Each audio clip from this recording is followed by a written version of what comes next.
fellow interwebbers, and welcome to the Press Y podcast here on the Press Y podcast channel with your very own Emerson and Gunnar pair again. It's not the Press Y podcast channel. It's Press Y Media. It's Press Y How many podcast weeks channel. have you been That's all we doing do. this? How many weeks have you been doing this? We are exclusively podcasts. Yeah, like, subscribe, all that fun stuff, because I don't really want to say it all again. But yes, what are and we talking about this week? First off, the wisdom for the day. If a game comes up to you and says, "Hey kid, I have motion controls," you look it dead in the eye and say, "No." No. All right. Yeah. You can tell Say them no to to motion controls. Sword. What do we do? What do we do here at the Press Y podcast? We break down all the news in gaming and gaming-related media, which could be news, could be movies. Ooh, it could be anything related to video gaming in general. And we review technology discuss, as well. Occasionally. We don't do that. We don't do that. We occasionally mention technology related to Google Stadia, basically, and that's basically it. Yeah.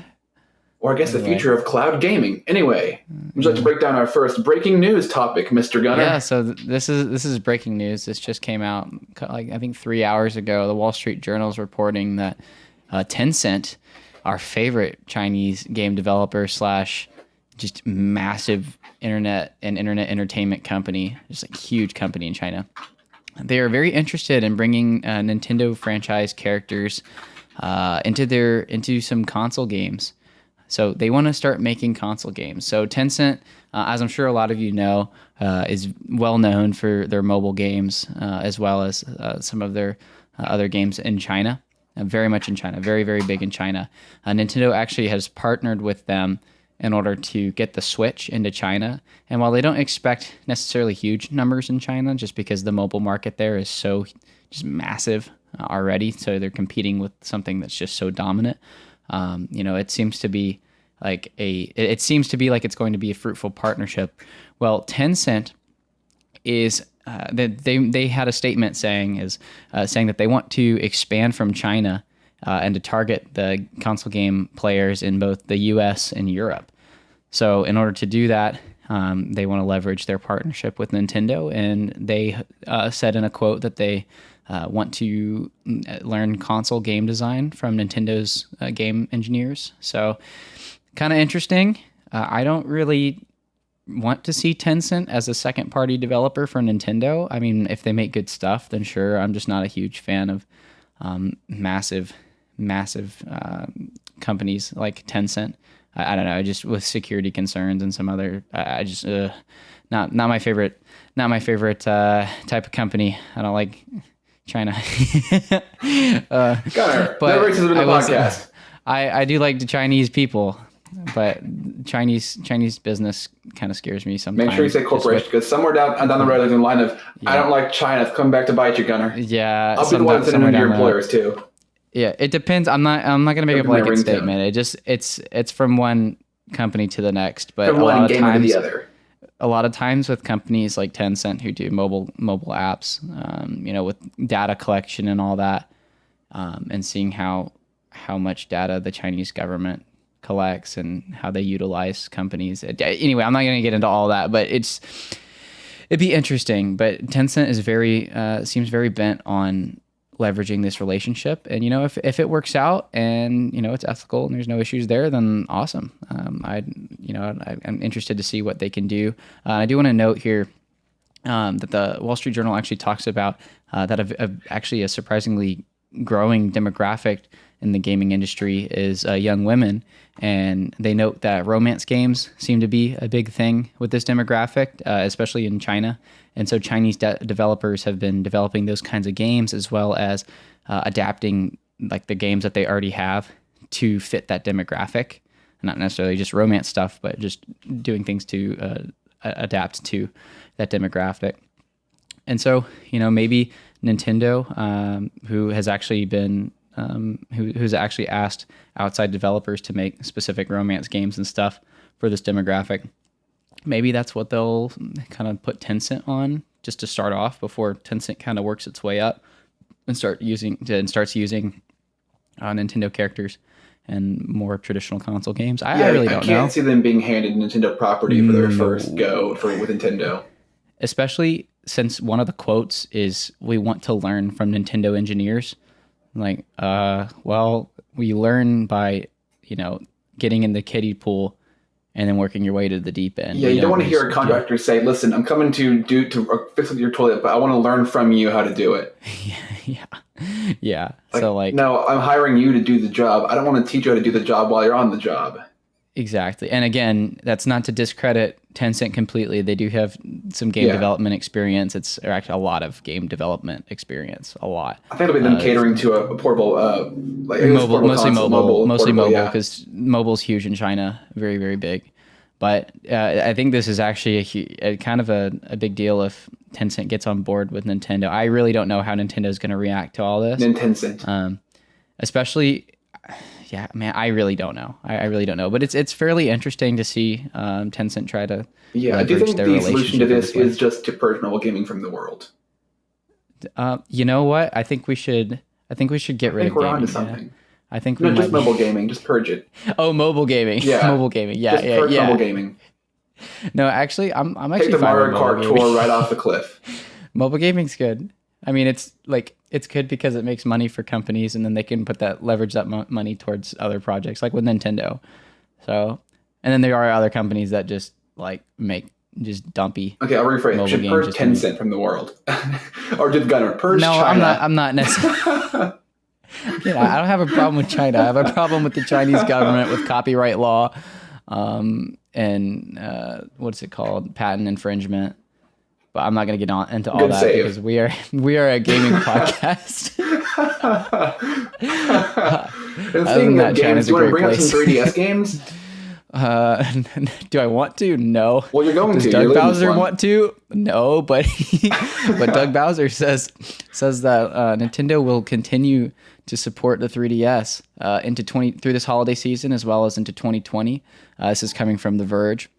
So he noted that the 3DS family is a, quote, strong entry point for consumers, which, I mean, that's kind of a no-brainer. I mean, how cheap can you get like a brand new tablet 2DS? Like 65? Like 65 or something like that. Yeah. I'll look it up later. Yeah. I think it's 80 with the Mario Kart 7 bundle, but that was at least, that's older, so it could be cheaper than that. Let's say Black Friday, I would bet you a 2DS that you could get it for $40.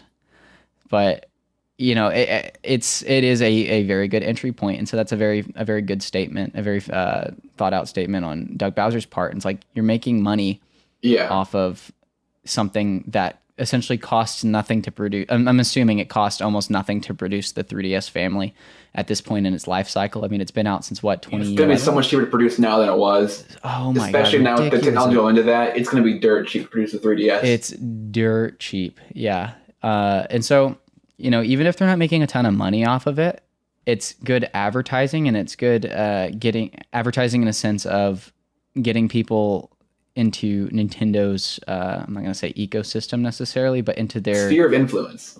Their sphere of influence. I think that's a great term for it. So, you have Pokemon on the DS. Well, you play Ultra Sun, Ultra Moon, and then your kid, wants Sword and Shield, and so then you get out. Sweet Fire Emblem on there too. You got a lot of great entry points on there. You got your Metroid on there. You got Zelda on there. You got great entries to any franchise on the 3DS. Even Smash Bros. Yeah, even Smash Bros. And the thing is as well. Excuse me, is there's so many games right now, and at least Nintendo first party games that are in the Nintendo Selects line.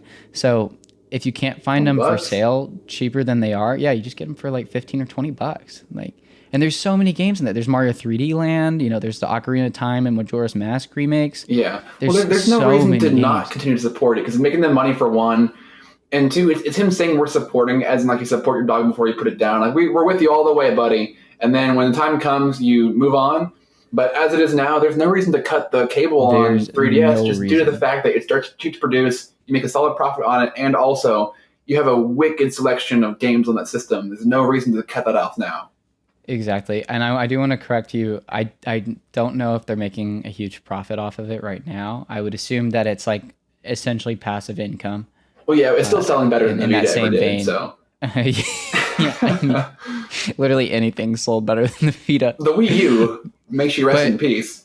I do want to point something out as well, is that Doug Bowser mentioned that they're going to continue to support the 3DS with software as well. I'm going to cast a big fat doubt on that one, at least in the vein of first party software, I think there'll be support for third party or publishing like third party stuff. Or yeah, like they're not going to make anything first games. party with 3DS anymore. Yeah, because what was the last game to come to the 3DS? Samus Returns. I think it was the last. The last like just new third party 3DS game. I don't have a clue. Persona Q whatever Q5 Q4 something. I don't know. I'll have to look that one up. No, I think there's newer than that, but I think the last Just Dance 2020 first party. I was thinking about the joke, but I wasn't going to make it because I didn't have a place to put it in there. But I do think that the last serious like first party was Samus Returns, although that underperformed pretty sololly. Even though I just finished it, that's a great game. It is a Metroid game. Yeah, it is a Metroid game. It is Metroid. But it performed fine for Metroid standards. Interesting to see good old Dougie Boy and Nintendo bring up the 3DS, because we all kind of figured it's dead at this point, especially moving into our next topic, Emerson. So, following from last week, the Nintendo said they're open to remakes and remasters, but they're going to primarily focus on new content. Going back to last episode, we said we don't think when they said we're going to bring over some franchises from the 3DS, we didn't think they meant ports. We thought they meant new content. And this does say, yeah, we're open to remakes, but we'd rather make a new game. And I think that this totally supports what we were saying. This comes from a follow-up Q&A with Nintendo's 6-month earning report. It was Furukawa again, and he said, quote, "Nostalgia is one great appeal, but even in remake titles, what's more important is to create new game experiences, fun and more," end quote. So I still think what he's saying is not more like Link's Awakening, but I think he means more like just a brand new game in the series. Because I think ports or remakes, those can work, but I think gaming's kind of moving forward. So I think they want to have a new game coming out rather than the whole, we're going to remake a game again and again and again and get stuck in that loop. And that's something that even that Game Freak's kind of shied away from recently, because Game Freak was pretty solid. They put a game out, they put a remake out, put a game and a remake. And then they had Sun and Moon, Ultra Sun and Moon. And then I guess we'll do Let's Go. And then they've been shying away from the remakes further and further into the Pokemon series. I think people are kind of just moving away from remakes in general. You get your occasional Xenoblade Definitive that I think need to be made because of the demand for them. But I think we're seeing in general. I think we're in the prime time for remakes. I think in the gaming industry as a whole, I think we're in the golden age of remakes. I think going forward and into the next generation, we're going to see a lot of remakes start cropping up, just because there's so many gamers who had a PS1, had a GameCube. Not even going to mention GameCube. Had an N64. No one had an old console. No one had GameCube, but yeah, McDonald's. Exactly. But there's so much. They mentioned here nostalgia is one of great appeal. That rings true for the gaming industry, and even though Nintendo is deciding to put its focus on new experiences, as you can see in the rest of that quote, I do believe that the gaming industry as a whole is going to stick on remakes for a good while, because, let's just take the Crash Bandicoot Insane trilogy and even the Spyro, the new Spyro, not new, but the Spyro remakes as well. It's like those were selling so well. Yeah, those were selling so well, and they're capitalizing on nostalgia, but also improving the games in small ways while keeping it as close to the original as possible. And I think another way you can interpret Furukawa's statement is, you look at Link's Awakening, and it's still even though it's a remake, it still is creating a new game experience, in that it feels similar to the original game, but at the same time, it feels so different just because of the quality of life improvements, but also because of the visuals and the atmosphere that those create, as well as the sound and all that. You're not going to like my bottom 5 games of the year. I really enjoyed Link's Awakening, but we're not going to get into that right now.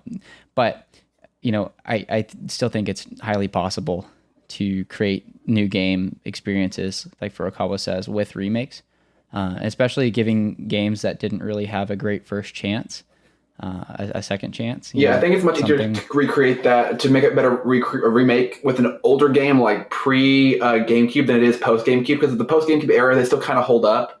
That's why it's so easy to do like a Samus Returns remake from the GBA than it is to do a Fire Emblem like Path of Radiance when it's still the same experience as HD now.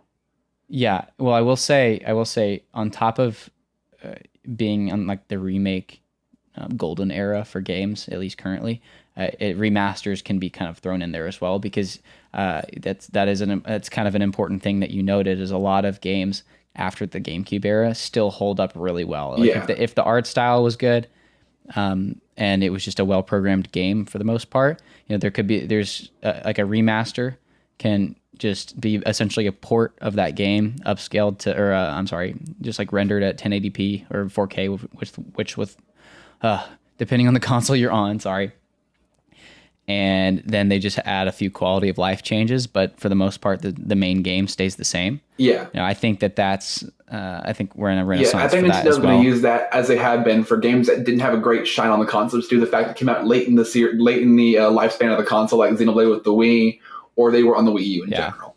Well, I do want to say something with Xenoblade, and we're kind of I don't know what the word is. We're kind of running around this topic a bit. But with Xenoblade, that game is ugly as sin. But then you take something like on the Wii at least. Yeah. Do you wish to change it? Our art style. It's ugly as sin. And so that's a game that could use a proper remake rather than a simple remaster. But then you take something like Mario Galaxy and then go run that on a Dolphin emulator at 4K, and illegal. It just, I mean, with a legally obtained copy. With a legally obtained copy, go run that at 4K and it'll blow you away. I mean, the textures are low resolution, and some of the polygons you can kind of point out just because you're running it at a high resolution. But oh my god, I've done that and it looks fantastic. Speaking of legally obtained, this week we had Terry Bogard come out with the Smash Fighters Pass that we both purchased legally. What we did, in fact, this isn't tongue in cheek. We actually did purchase it, and for legal reasons, I actually did use my own copy of Mario Galaxy. So Terry Bogard came out on the 6th. He seems like a Ken Ryu plus Little Mac character. No, just Little Mac's comeback potential. That's it. Okay, potential to come back with a go. He has his was it the whatever the wolf the go dash attack can break Wonder Wing. Just so you know. Wait, it can break Wonder Wing? Yeah, it can. Because it's a command grab. Oh, it's a command grab. Anyway, so he has canceling and dodge attacks, and those are very unique for a character in Smash. And to explain that, the canceling, so what it is some moves, some like normal moves, like neutral air, down air, up air, your neutral, just your normal standing neutral attack, can all cancel into your special moves. Similar to fighting games, just like fighting game combos. So like you can do 1-2 jab into your down B or into your up B or into side B. It doesn't always connect like true combo, but once you get some percent on your opponent, then they start to connect. And then as far as the dodge attacks, so this is actually something that's new. And if you haven't seen this, then shame on you. But with all this with Terry, not just the dodge attacks. But if you do a spot dodge, you can press A or just any input, and Terry will cancel the dodge and just punch the person in front of him. He's very good. He's a very unique character. Speaking of very unique, his stage is also very unique. He covers his main weakness of awkward recovery, and on his stage, Little Mac is just shuddering in his boots. He's so happy. There's no ledges, and killing only requires a super strong punch. Little Mac is beyond thrilled, and I am beyond thrilled to play Little Mac on that map. Yeah, I was about to say, I have to emphasize that you are a Little Mac main. Well, not a main, but let's just say your pocket Little Mac is something to behold. This isn't just like I play Smash with my friends and I main Little Mac, I'm so good. This is guys, this is scary. Emerson's really good. Emerson plays very, very well. He's an intelligent player. But yeah, so when we got arenas, they had a large improvement. Arenas are a lot more fun now. Yes. You can heckle with messages. There's a thing. You can change the rule set in the arena, which is amazing. Bro, who would have thought that would be a good idea? I know. Who would have thought? It's almost like that should have been included from the start. Speaking of included from the start, there's a lot of new music. 50 new pieces from SNK, which is by far the most from any DLC character in the game.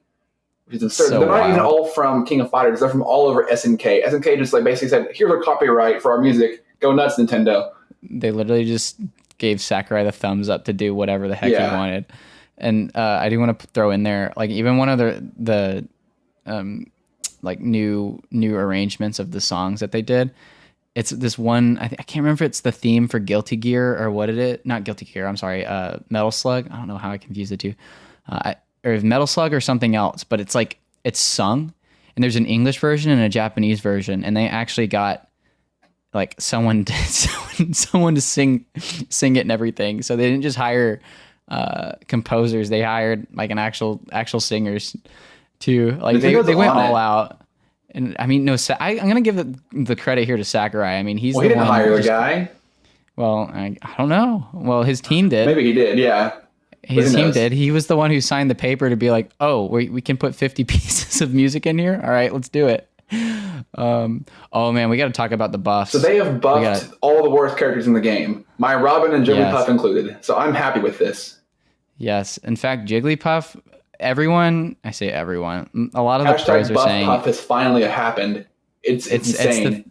It's the thing that everybody wanted, but now that they see what can happen, they're a little bit scared, and it's not necessarily looking like it's going to be Melee, where we just have Puff in grand finals and it's just boring, stale matches. But we had Hungrybox was losing his mind because Drill, like Jigglypuff's down air, seems to be a confirm into rest at certain percents, as well as pound if you hit it at the right angle. So Jigglypuff has some new confirms. That and her forward throw got buffed super hard.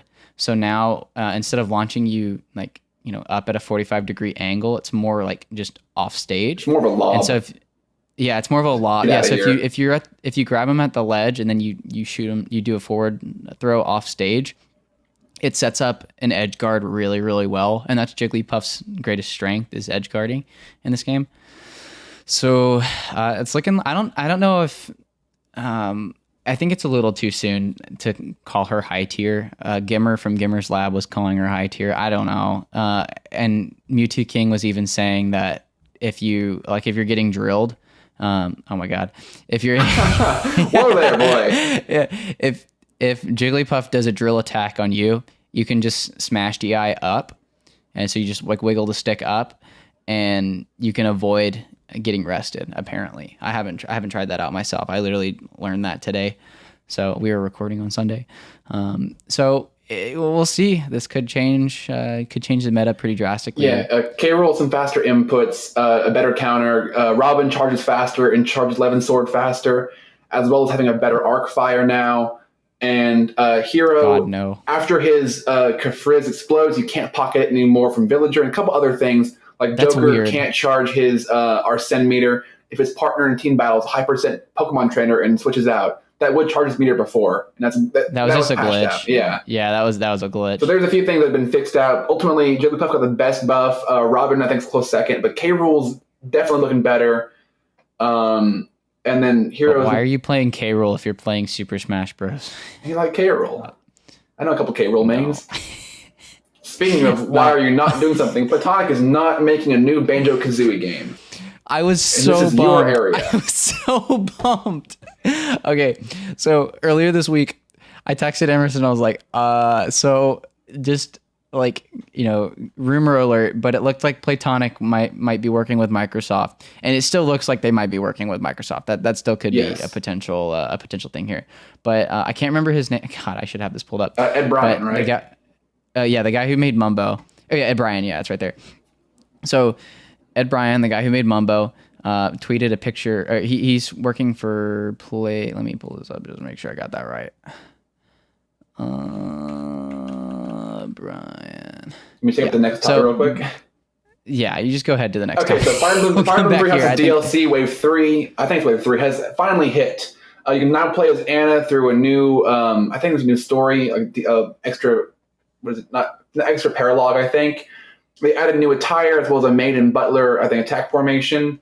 The sauna is back from Fates, and it's more PG than ever. You can finally pet the animals around the monastery. And I love how petting animals is locked behind a paywall. That's absolutely hilarious. Like, you see this dog, you want to pet the dog, well, you got to pay to pet the dog. I love that. And then, so this third wave of DLC, I think it's the third wave, I believe. No, definitely it's third wave. It's far earlier than anticipated. People thought it was coming out like late this year or even early next year. But it comes out, because it kind of drops randomly in November, very early. And so people believe the last wave, I think Mangs was saying the last wave may be like January next year if it's as expedited as this one was. the DLC to be coming out so quickly and much sooner than expected, I think it's pretty safe to assume they might be further away on the last wave 4, than we expected. So look out for wave 4 of Three Houses DLC to wrap up the game. Anyway, back to you, Gunnar, with Playtonic. Yummy. Yeah, so Playtonic. I just wanted to confirm this one detail. But Ed Bryan was hired by Playtonic's studio. And so keep in mind, he is the Banjo Kazooie, one of the Banjo Kazooie character artists who he created Mumbo. So he posted an image on Twitter, and it was of a Microsoft just bag, some handbag kind of deal.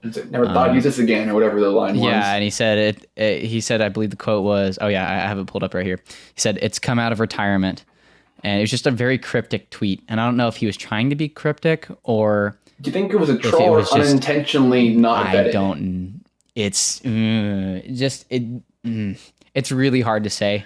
It's really, really hard to say because Playtonic you can see it put it out there for the notoriety for the news story of, oh my gosh, his bag from old Microsoft bags back in work, or you can see it as just him man, I'm so excited to be with Microsoft again. Here's my bag. And he just didn't even think about the Banjo Kazooie connection. I think it just depends, but it seems odd to put that out there, and then they'd come out and say, no, we are not doing Banjo Kazooie. Yeah, in the statement that Playtonic released, that's the bolded sentence in the statement is we aren't working on a new Banjo Kazooie game, and that they wanted to assure people that they remain an independent studio. Just because they're an independent studio doesn't mean that they couldn't act as a second party for Microsoft, developing some games for them. But we'll see. I mean, it's are we going to attribute stupidity or trolling to Ed's tweet? It's really hard to say. Needless to say, I was very disappointed because whenever this rumor started circulating, you're a big Banjo boy. I love Banjo Kazooie. It's a very fun game. And there's some other stuff on LinkedIn, but I mean, it's at this point, it's kind of all irrelevant since Playtonic came out and just straight up denied it all. But I'm gonna go cry about it. But speaking of new games, this games that actually got made. So Nintendo has a new game. Much more about this than I do. Well, okay, I did. I'm going to just talk about it. And go for it. I don't care about it. So Nintendo has a new game out. It's just kind of shadow dropped. It's called The Stretchers. It's actually developed by Tarsier. It's the same company that I believe did Little Nightmares. I'll have to double check that one. I think did I not write that down? I guess I didn't write that down. Anyway, it's developed by a historically indie developer, and it's published by Nintendo. So it actually looks like an indie game. And so off the bat, I thought it was an indie game, but then when I heard that it was published by Nintendo, I was very, very surprised. So it's a co-op. It's like a co-op. How do you describe it? Almost kind of like Crazy Taxi, and it's kind of like Tale of Two Brothers, right?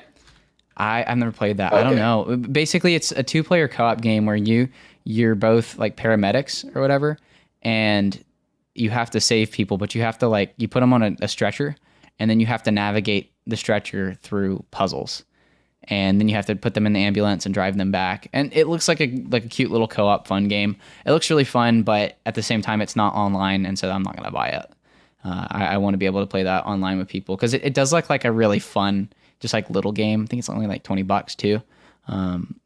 Just to kill time. It does look pretty fun. And I did confirm here, Tarsier Studios is the ones who made Little Nightmares. So go ahead and go pick that up if you want to support indie studios as well as Nintendo, but it might be your cup of tea as well. Who knows? And then this next one I'm going to talk about, and I can hand the mic back to you. It's fine. Go for it. I actually saw this, was it yesterday, I believe? Yeah, I think so. Boneworks. So Boneworks is this VR game by a man named Brandon JLA. So he's from Corridor Digital and formerly from Rocket Jump with Freddie Wong. Just insane VFX guy. And he's also a game developer. So I saw a demo for Boneworks a long time ago when it was in a pre-alpha, I think. And what it promises to be is essentially a revolutionary VR experience. And so it has puzzle solving, it has combat, all this. But what's cool about it is the environments are seemingly fully interactable. So if there's a pipe on the ceiling, you can essentially grab the pipe and swing from it, or grab it and kind of dead hang if you want to from it. Yeah, or like crawl across it. The guns in the game, it has realistic weapon handling. That's something Corridor Digital has always been good about in their VFX videos and stuff. And so obviously Brandon translating it into his project is not surprising in the slightest, but his puzzle solving, realistic weapon handling. Like if there's a box and you want to break the box, you can just pick it up and throw it. You can shoot it with a gun. Like there's so many ways to interact with things, and it looks really fun. If you bend your knees and jump like in real life, your character jumps in the game. You hear the bones pop. Yeah. No, so another interesting thing is it's developed with Valve Index in mind. So the Valve Index controllers actually, they're free floating. So they essentially connect to your wrists. And so if you let go of the controller with your hand, like you don't grip it, the controller still stays in place. And it's designed to be that way so that whenever you put your fingers on it, it's pressure sensitive and it can tell essentially what your hand looks like. So if you have your middle and your ring finger down, and you're making the rock and roll sign or whatever, it does that in game. And if you just like slightly move one of your fingers up, it can tell how much of your finger is on the pad on the controller. And so it reflects that in game. And so Boneworks takes full advantage of that. So if you want to shoot a gun, you have to pull the trigger like you're pulling a trigger in real life. Like it's really cool. It looks really, really cool. Obviously Brandon didn't make the Valve Index, but it's cool that he's developing it with that in mind. And I don't know, it just looks very fun. There's so many cool movement options in the game. I think it looks pretty promising, but it comes out December 10th on Steam. So good for him. I hope this project works out because he seemed pretty passionate about it in some of the videos I watched. But this is something that really caught my eye. It's very, very interesting. Emerson, I want to skip ahead and come back later. So skipping ahead, I'm going to the Christmas or the holiday deals coming out for Black Friday especially. So the one I'm going to do the most it's from Target, but I'm assuming it's going to be an everywhere bundle because I'm pretty sure everyone wants to match it. The PS4 Slim, the 1 terabyte bundle, comes with Horizon Zero Dawn, God of War, and Last of Us Remastered, all physical for $200. It is the same as the Spider-Man bundle, but just with 3 games rather than 1. It's their big, please take us off our shelves deal for Black Friday. This is going to be absolutely insane. It's a great deal. Gunnar has to buy one now. I'm finally buying a PS4. Yes. And waited all this time. Yeah, for some perspective, the terabyte PS4 Slim used at GameStop is $269. And so you're getting that basically $70 off with 3 games. So basically, what is that? Crazy? What is that, $130 off if you take into account the value of the game? Something like that. Anyway, definitely keep your eyes peeled for Target or anywhere you get this online. If you can just make sure you can get it before it goes on shelves, because I got the PS4 Spider-Man bundle last year. And we went to several Targets and Walmarts and Best Buy. It was gone everywhere. It's sold out. GameStop. Yeah. We got the last one at Best Buy. But the GameStop was out, Target was out, Walmart was like, we don't even know what you're talking about. That's just gone. And so nowhere had it. So make sure you pick this up when you can, because this is the take it off our shelves bundle or the deal for PS4. This is a great deal. This is we want to inflate our numbers as high as possible. Yes, please help us pass the PS2 somehow. Yeah. And there also is a Mortal Kombat 8 bundle, which includes the original Switch model without the improved battery life. I don't know why. No, Mario Kart 8. Oh, there's I read that wrong. Yeah, Mario Kart 8 bundle. You're right. I read that wrong. Eyes. That's like MK. Okay. So the Mario Kart 8 bundle for Switch, which I don't know. This must have been pre-planned. They probably had a bunch of laying around and we gotta get rid of this. It's totally that. Nintendo is trying Nintendo's to hoping to get their Mario Kart 8 bundle with the old battery life, which makes some people happy because you can mod that one better, right? Or no, it's only the old one. So this is just so you can mod the first generation Switches, like the original ones. You can't. No. So it's not the battery life thing. There was like a silent revision where they fixed. Yeah, so issue. I mean the OG Switches you can. So this isn't one of those. It might be because the Mario Kart 8 bundle was one of the starting bundles, right? Yeah, but it's probably not. They're packaging the late versions of the first generation. But yeah, if you want to get a Mario Kart 8 Deluxe bundle with the bad battery life, or I guess it's not bad, but just the less good battery life for $300, you can. It's a digital download code. And there goes basically a quarter of your storage on your Switch. So if you want to buy that for $300, you can enjoy that all you want to, have some fun with that. But then we're going to backtrack to our our SSS topic, the Steam streaming service. So Steam is now looking at getting into streaming service, and this is going to be something that is interesting because I feel like everyone's jumping on the whole, we want to make a streaming service thing a bit too soon because Stadia announced that, and now everyone wants to have the foot in the door. But the issue is, let Stadia come out first and see if it's sustainable and if it's functional before you blow your cash out to beat it and end up like, if you blow the cash out for this whole service and Stadia's a disaster, all your R&D has gone to waste. So I get that they say they want to be in on it. And so I think some preliminary R&D can be fine, but don't go all in until Stadia launches. I think Steam probably has the most goodwill here from the community among Microsoft and Google because everyone loves Steam and they're very good to their community. Google's very iffy on that. Microsoft's got pretty positive, but I think Steam is something that generally everyone has a positive view of. And so then going into cloud gaming, I totally get that they want to be in on this and don't want to be too far behind. But I hope they don't go That's too where people far sink. Let me point that out. That's where people sink when they don't get with the times. And Valve investing in cloud gaming is very, very smart. And even if the service is just slightly, if it's adequate, just like all the other ones I expect to be at least in the first year and a half to 2 years. Yeah. Even if it's just adequate at first, it's going to improve over time. And they don't necessarily have to get in too early, but they do need to get their foot in the door with cloud gaming. Yeah. Otherwise, they're going to fall behind. And, one of the things that Valve has going for them is already a host of partners, like a large host of partners. Big library. And a huge library. And so one of my theories that I was going to put out there is that what if they make every game on the Steam store available to play via cloud? So any game you buy, you can play it via cloud. Maybe you have to sacrifice latency in that regard because it's not going to be running on a specific set of hardware like Stadia is. Yeah, and like if they can combine Stadia and Steam, it'll be awesome. Because if you can also play it offline via your own hardware, but stream it for possible better hardware, that is everything Stadia is not. Or like you start a game on your phone and then Steam already has Steam Cloud for game saves, which developers have to enable that. It's not native. It's not native to just every game.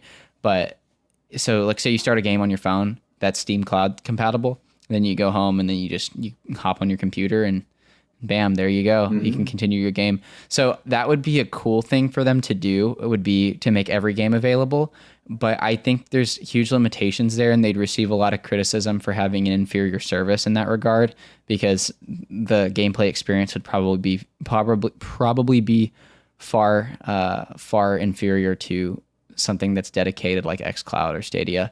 But so the likely route is that they develop their own APIs and their own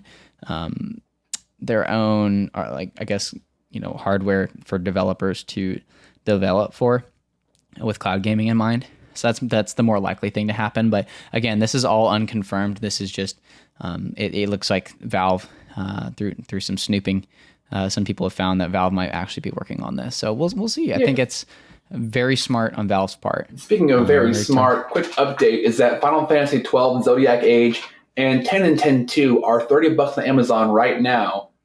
Black Friday's been pushed further and further back, and now it's today. So earlier today it was $24. Oh, it was 24 now? Yeah, nice. No, earlier today it was 25. And so I was just checking on that. Yeah, I've been checking up on GameStop. I want to get Zodiac Age for Switch. I already have 10 and 10 2 for PS4, but I'm going to wait for the price to drop as low as it'll go before I pick it up. But that's going to that'll be a fun one to play. I want to buy them both. I just won't play them for a long time. Speaking of won't play for a long time, Horizon Zero Dawn sequel is in the works. They are now hiring technical vegetation artists. So Guerrilla has 4 teams dedicated to creating the environments of the Horizon, and one of those teams focuses solely on the creation of lush and stunning environments and vegetation. So the vegetation, I guess it's crazy they have a whole team on vegetation. I think that's interesting, but again, their attention to detail is insane in the first game. And the voice actress for, I can't remember the character, but the voice actress from the Frozen Wilds expansion, Janina Gavankar, said of the sequel, it's incredible, wait till you see it. You're going to die, I know some secrets. So they're really teasing up the second game. Honestly, I think it's going to be amazing. I haven't played the first one yet, but Gunnar and I are going to get there eventually. Together. Once he gets his PS4 Slim, we're going to play through that. And yummy. Yeah, it'll be a fun one to do. I'm honestly really looking forward to this game. I think Zero Dawn 2, I wonder what they're going to bring new to the franchise. I wonder if the first game worked, keep it that same formula, or if they're going to really change it up and try something new. But regardless, I guess they'll kind of keep it the same formula. Yeah. I'm sure the details will probably be expanded upon. Lush vegetation. While they're not necessarily the same game, or not even the same necessarily type of game, sort of. Horizon Zero Dawn was compared heavily to Breath of the Wild. Yeah. But I'm sure Breath of the Wild has a lot of details that Horizon Zero Dawn even missed. You can go watch, there's like YouTube compilations of, or comparisons rather, of those kinds of details. I'm sure they'll expand upon that. Obviously, Horizon Zero Dawn is a much more taxing game on the PS4, so it might be harder to push those little details when they already have so much detail in the environment in general. But I'm interested to see how the Decima engine is going to evolve, especially after seeing Death Stranding, which just came out recently. Yeah, so how that pushed Guerrilla the Decima did make the Decima engine, which Hideo Kojima did use in Death Stranding. Yeah, and conveniently it was right back in Hideo Kojima. He's pursuing his true passion of making movies, and so his fan base already said, "I thought you already did that." So he said, "quote His body is 70% movies." End quote, whatever that means. I guess like he has a very strong love of film, and he loves to tell stories. And so I totally support him branching out, although they had a weird reason for his, like, that'll be fine. They said, quote, in the future, Kojima Productions will start making films. If a person can do one thing well, they should be able to do anything well, end quote. Well, that's not how that works. I think something must have been lost in translation there. It could have been, but it's like, if you can do one thing well, you can do anything well. Like, okay. Which keep in mind, like in all the Metal Gear games and even in Death Stranding, just from some of the footage I've watched of Death Stranding, like the cinematics, and to a degree the writing is very filmic. Actually, I'd say highly filmic for the writing. It's just super. So what I think they're getting at is saying if you can tell a cinematic story across one medium, you can also do it across a different medium. That's the generous way to interpret that statement. Yeah, I think that's actually probably what the statement means. Yeah, I think that's the generous way. If you're looking for like no, this is what they actually meant. Like that's a good way of seeing it. Other way of saying it is, relax, it'll be fine. He can do video games. He can do film. He can do music. He can do whatever he wants. Yeah, whatever he wants. And so I'm aboard, but one thing I worry about too is also a lot of his stories are a bit divisive or confusing. And so I'm just worried about how that is going to go over in a film where you leave and just think, well, what happened? Yeah, I don't know. I mean, it's art. The fact that you're confused. Speaking of art, would you bring up his latest piece of art? Yeah, so this was a surprise to me, but Death Stranding's actually launching on PC as soon as early next summer, which Kojima it's not that's much of a surprise, and because Kojima Productions said on October 28th that they're planning on bringing it to the PC by that time, but there's a Steam and Epic Games store page available right now to pre-order the game. So it's actually it's good for them, I guess. I was surprised to see it happen this quick, but the port's being published by 505 Games, so it's obviously not Sony. But I was just surprised to see a pre-order page up that quick, like literally a couple days after the game launches. That's just wild to me. But good for them. I really want to play it. I was hoping that they would have the PC port come pretty soon, because that's where I'd prefer to play it over console. And well, it looks like that's what we're getting. Yep. So not much to say there. Speaking of we're getting, Pokemon Sword and Shield are coming out this week. And apparently, they've had another Dex leak for what the Dex looks like, and I tend to believe it's real because they have been going after and copyright striking people who had it in their videos.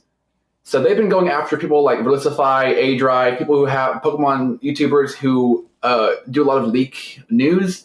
They've been getting strikes. A lot of them have just taken their videos down because they don't want to worry about the strikes. And so what the Dex cut says is that the total Dex number with the 81 in Pokemon is 400. And that's the final size, apparently. It's 400 Pokemon in the Pokedex, which would be the least in a main series game since 2002's Ruby and Sapphire.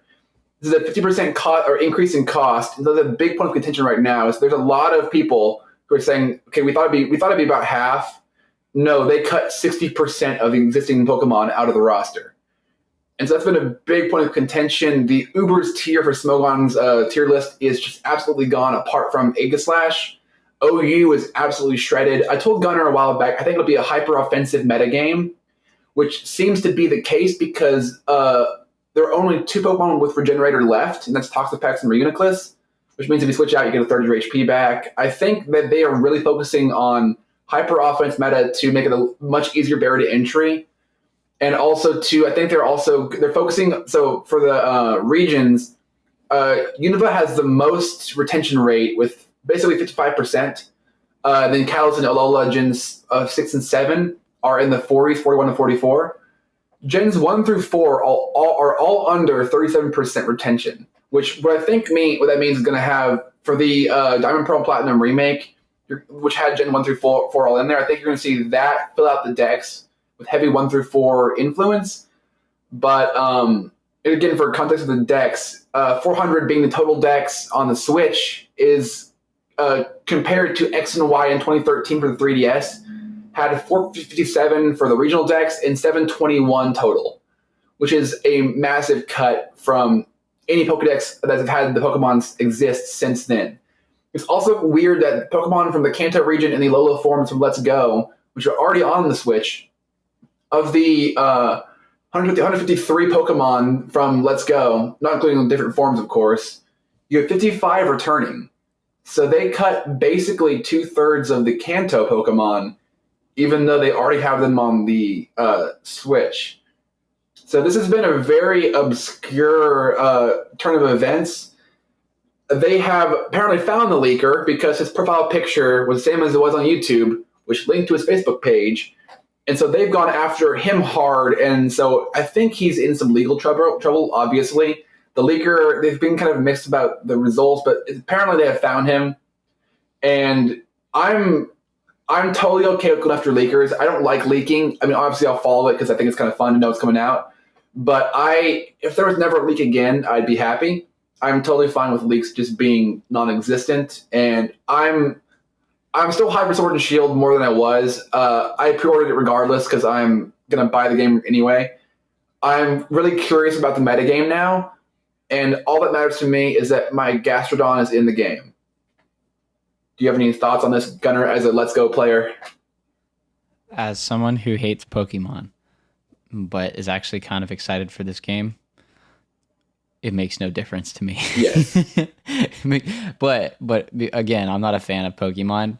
And so I don't know. Like if this was something I'm super into, I'd probably be pretty pissed. But as far as going after the leaker, totally appropriate on Nintendo's part because, I mean, you sign an NDA, you get an early free copy of a game, and you're gonna your job is to, essentially promote that game or at least give your thoughts on it of whether or not it deserves praise. Like your job isn't to break an NDA and hurt a company. Like I don't care if you're mad or not about what's in it. Like that doesn't justify. Yeah. Like literally just wait until the game comes out. Like okay, who's sitting there praising the guy?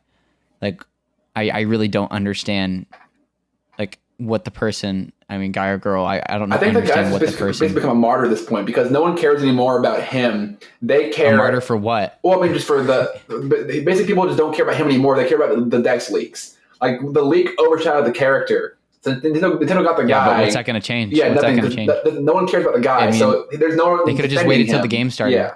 No, they could have just waited till the game came out. For sure. And it'd literally just be the outrage just delayed by a week. Like it's so not thought through. Like it's so dumb.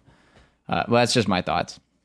Anyway, I think that's it for. Do you have any more thoughts on Pokemon? No, not really. I mean, the only thing I can think of now is that I'm still going to buy the game. I've already pre-ordered the game. I'm looking forward to it.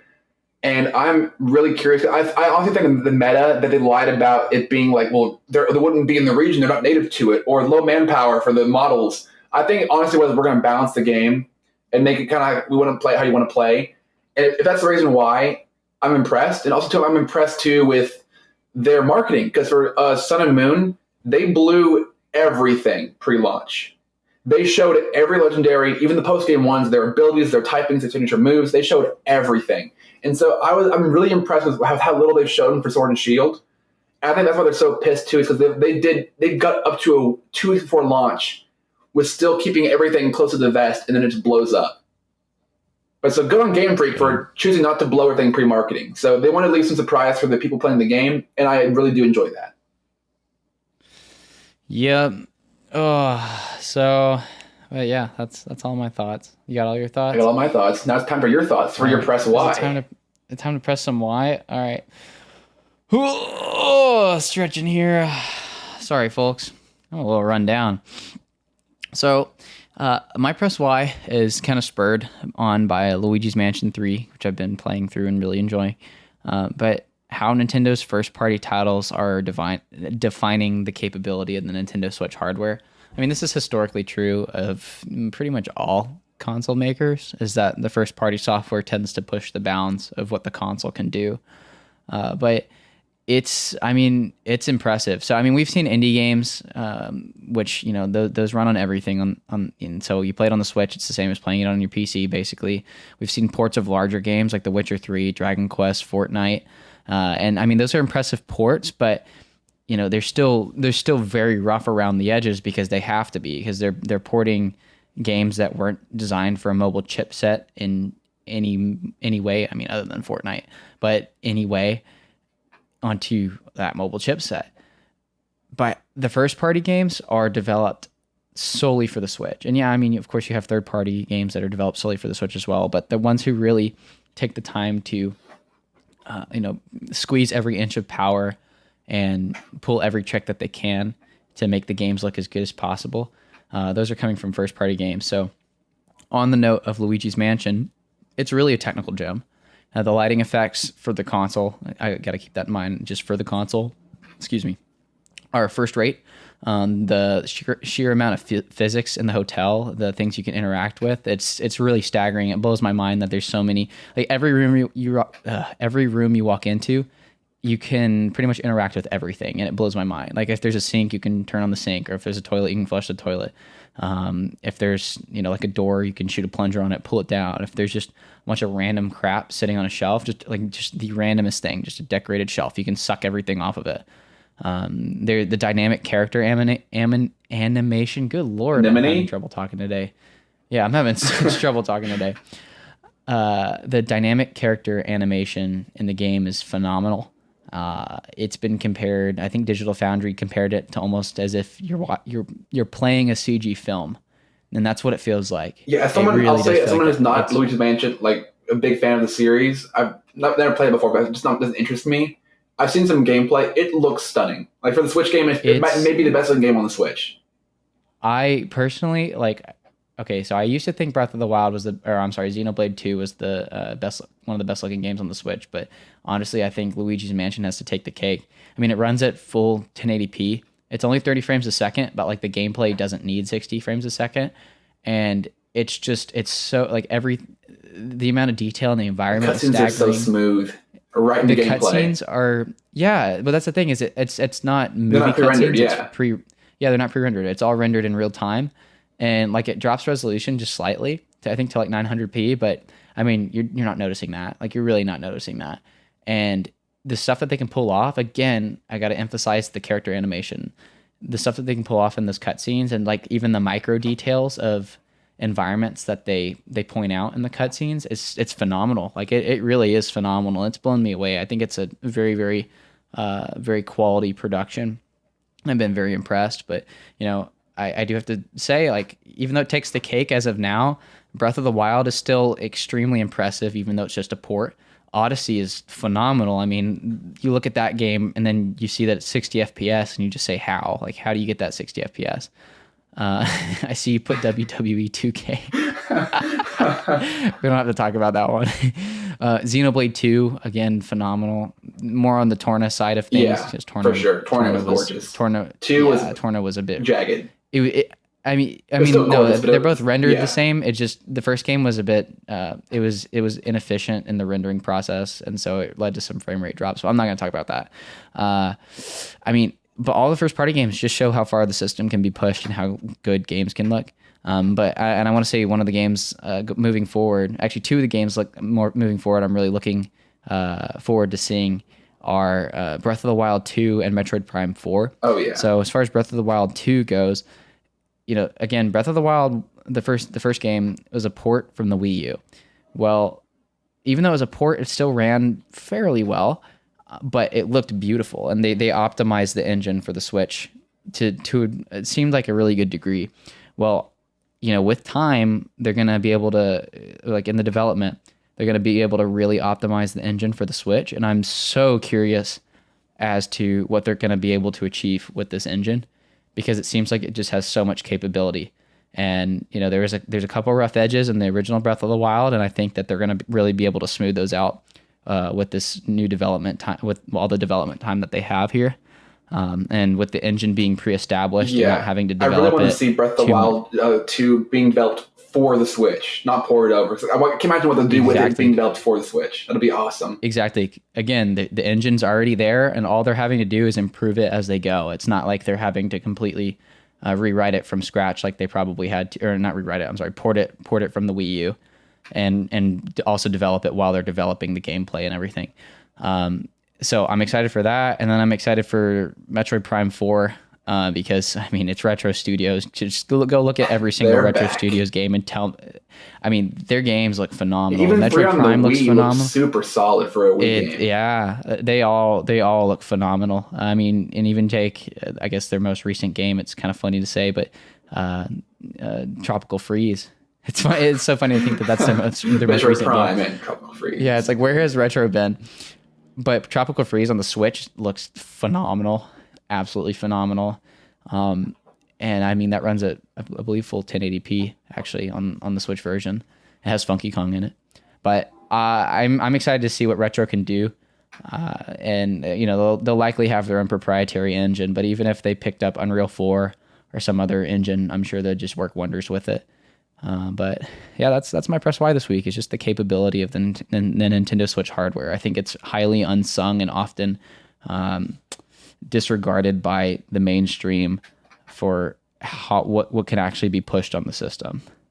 So, go ahead. So my press why for the week, I wrote this before I finished Samus Returns, so I'm going to stick with it, but I think you might know what my next week's going to be. Anyway, so I'm pressing Y for the Mega Man Robotics timeline from the original series to X0, ZX, and Legends. I have not played Legends. Those are very hard to come by. But for anything up and from Rockman to ZX, I'm pressing Y for all of that. Because there's such a great series of games. The Mega Man original series, Rockman, is classic, challenging, brutal fun with great music and design. And the games are very consistent. I put 11 as my favorite one because it's the most groundbreaking of the bunch. It's very user-friendly to new players. And it's also as challenging as I want it to be. The X series is excellent platforming, combat music, and design. X6 and 7 were pretty shaky. I enjoy X7, but X8 was a great return to form for the series. I put X4 as the best from that series. I think I prefer the Zero series as a whole to the X series because they perfected the combat from X.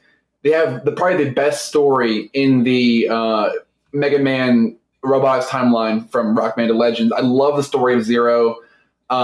Great characters in the Mega Man game. Who would have thought? The weapons are definitely interesting. You have your shield boomerang, your recoil rods, very fun to break the game with. And the mission system worked very well for it. It wasn't quite Metroidvania. It was very just standard mission system. I'd put, I think Z03 is the best game, but 04 is my favorite because the story is great. And I think it's the only Mega Man series that have a finite ending. I think the only one to actually end was 04. Because Rockman's still going on, ZX is still going on, Legends is still going on, Battle Network's going on, you still have Star Force going on, and so with X. And I really want to see X9, because the most recent update on that was 2018 when they had the Legacy Collection coming out. Capcom said they were actively and carefully monitoring the reactions from our gamers, from Mega Man 11 and from the X Collection. And then in the X Legacy Collection the booklet in Japan, they had a timeline for each game synopsis, and after X8, it said the story of X's fight's not yet over. So I'm really looking forward to seeing X9 hopefully come out sometime soon or be announced with the Zero ZX collection coming out next year.